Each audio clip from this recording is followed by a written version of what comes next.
Kain po tayo.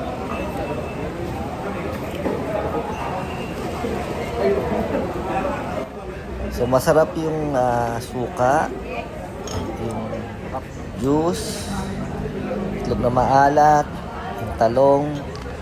So overall 1 to 10 ang rate ko is 8. So same lang na naman din yung mga prito-prito pero nakaka-relax lang yung ambience niya. Medyo gutom lang dahil almost 1 hour kami naghintay dyan. Mula sa pila hanggang sa pag-deliver ng order. So, pero recommended tong lugar na to. Recommended yung food. So, marami pa kaming hindi na-order. Then, babalik kami rito to review pa yung mga ibang menu nila.